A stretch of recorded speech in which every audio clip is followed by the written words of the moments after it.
All right, let's dive right into this chilling breakdown of a classic Bengali ghost story. Welcome to The Explainer, where today we are going to completely dissect the anatomy of a perfectly executed supernatural trap. We're looking at the genuinely terrifying tale of a man named Sujoy. Now, Sujoy thought he was just taking a completely routine trip on the last train of the night, but instead he finds himself totally entangled in this horrific web of revenge, murder, and the supernatural. We're going to examine exactly how this terrifying trap was set for an unsuspecting passenger, and we'll break down the lore, the characters, and those shocking twists that make this story so incredibly memorable. I want you to just picture this for a second. We've all been there, right? You're traveling late at night, you're exhausted, and you really just want to get to your destination. But what actually happens when your train abruptly stops at a station that has a violently bloody past? Just imagine that deeply relatable fear of being stranded, completely alone in the pitch black. You're totally out of your element, cut off from the rest of the world, and entirely at the mercy of whoever or whatever might be waiting out there in the shadows. And, well, this is exactly where our protagonist, Sujoy, finds himself. So it's 11:30 p.m. The rain is just absolutely hammering against the windows of an almost entirely empty train car. Then suddenly, the train halts. When Sujoy looks out into the pitch-black night, he quickly realizes they definitely haven't reached his stop. They're sitting at the edge of some unknown, completely unlit station. The overhead electrical wires? Severed. And there are already rumors swirling around the train about bodies lying on the tracks ahead. It is quite literally the perfect isolated environment for a horror story to unfold. Part 1. Stranded on the last train. An ignored warning.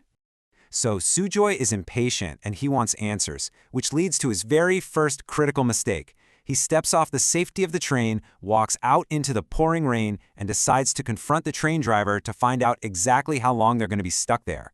But the driver is clearly frustrated. He explains the gruesome situation up on the tracks, and then he gives Sujoy a very clear, very ominous warning. He says, "Do whatever you want, but don't eat my head. It's better to sit in this train at night." The driver even brings up a waiting room at the station, but explicitly tells him not to go there. And this right here is the inciting incident. Sujoy thinks he knows better. Refusing to just wait in the dark train car, he makes the fatal mistake of ignoring this advice and wanders straight off into the dark, abandoned station. Let's move on to Section 2, The Strange Night Guides, Descending into the Dark. Walking right past the empty station master's room, Sujoy heads down a set of dark, vine-covered stairs that lead off the platform. It's down here, in this oppressive darkness, that a voice calls out to him. A man steps right out of the shadows, introducing himself as Janardhan Thar. He says he's the local lineman, and he actually guides Sujoy down to a desolate road where these two bulky auto rickshaw drivers, Modan and Shibu, happen to be waiting. Now these three strangers use this deceptive kindness to spring their trap. They don't even try to haggle with him. Actually, they offer him a completely free ride to his destination, Madharsanagar. Their excuse? They claim the people of Nimtala never take advantage of stranded travelers in distress. It honestly sounds too good to be true, and, well, of course it is. But Sujoy is just so desperate to keep moving that he climbs right into the auto rickshaw, completely sealing his fate. Which brings us to Section 3, the station's bloody past, the lore of Nimtala. As their auto rickshaw trundles down this incredibly desolate, unlit road, the whole tone of the story shifts dramatically. The driver, Shibu, starts casually recounting Nimtala's extremely dark, almost true crime-esque history. It all started normally enough, when the station was inaugurated back in 1975, but between 1980 and 1985, this terrifying pattern started to emerge. Passengers who disembarked at this station would just vanish. Shibu reveals that the second station master who took over the job was actually a serial killer. He would murder arriving passengers in the dead of night and dump their bodies under a local bakul tree.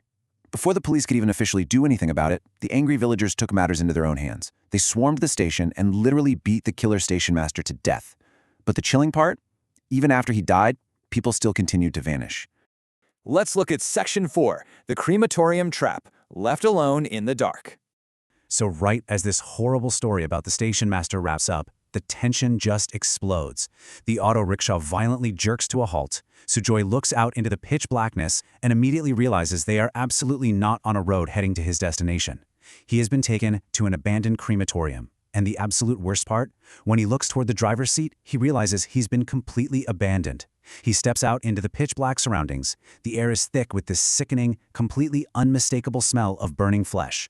And then, the silence is suddenly broken by these disembodied, echoing voices calling out to him from the void, saying, "Come here, sir. Come this way." At this moment, he realizes with absolute certainty that he has walked right into a deadly trap.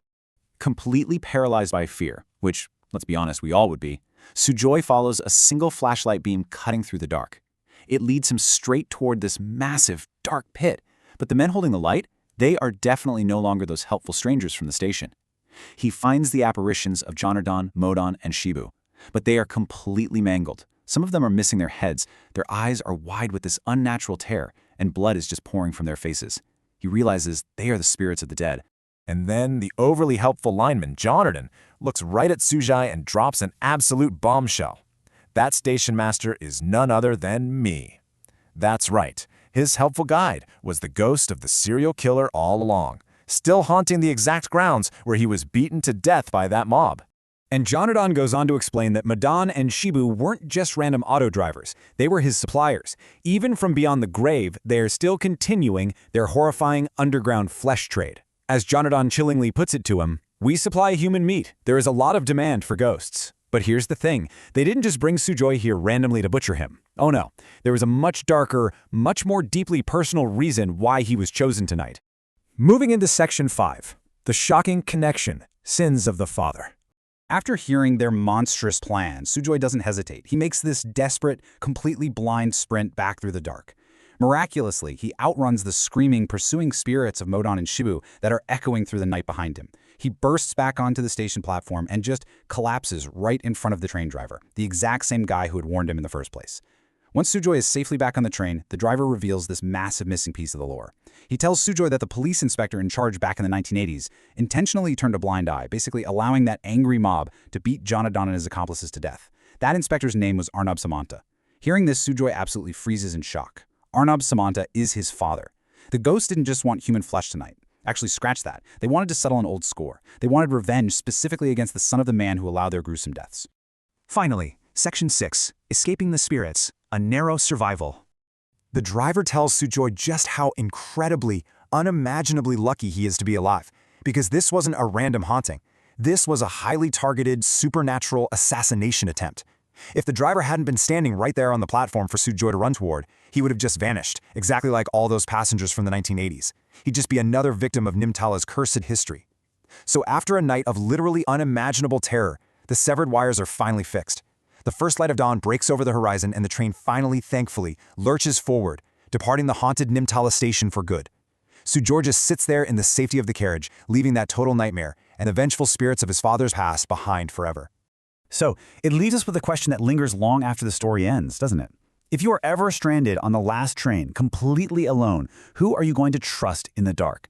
This whole story is basically a masterclass in how deceptive kindness can mask the most horrifying intentions. Sometimes, when a frustrated train driver tells you to just sit in the dark and wait, you really should listen to them. Thank you so much for joining me on this deep dive into The Explainer today. Stay safe out there and always trust your instincts.